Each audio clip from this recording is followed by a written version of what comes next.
Yeah, I've got to point out it is a two-way thing. I mean, Australia represented opportunity and freedom and prosperity to migrants, but those migrants also brought a lot with them. You know, the Italians and Greeks in the post-war years brought enormous sophistication to what was, you know, a pretty remote part of the world.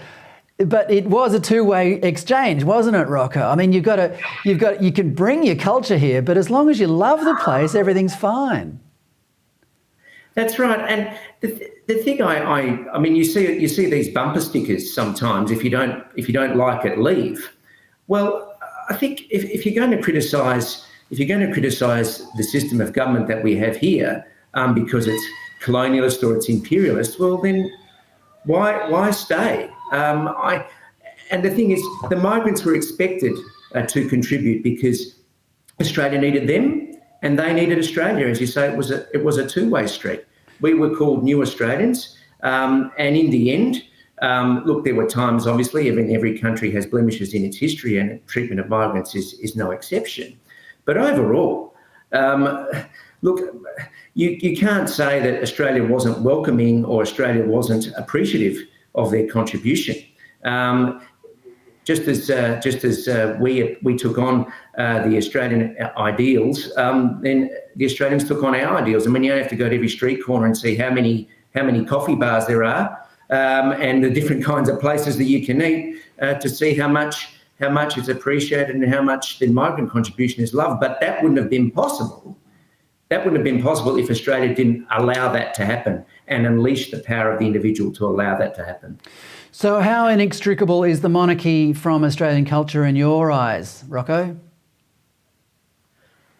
I don't think you can imagine Australia without the monarchy. And you only have to go back to the Republican referendum in 1999 to see the areas that voted to retain the monarchy. They were areas with heavy migrant populations, a lot of the time working class. The working class is inherently socially conservative. And I mean, I know in my family, I think too, everyone definitely voted to maintain the existing constitutional arrangements. You cannot have. I don't think you can have an Australia without a constitutional monarchy.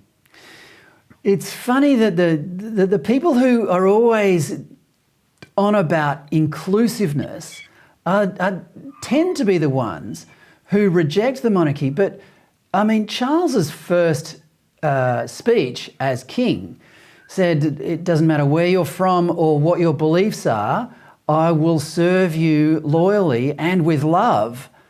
I mean, isn't that about as inclusive as you can get? And they're the values, they're the same values that his mother, the Queen, spoke to in that speech in 1947 on her 21st birthday, when she said, my whole life, whether it be long or short, will be dedicated to your service. And that is what attracts people to come to Australia, because of the fact that it welcomes people from all over the world, from all kinds, from all faiths, from all cultures, and gives them a home and allows them to flourish.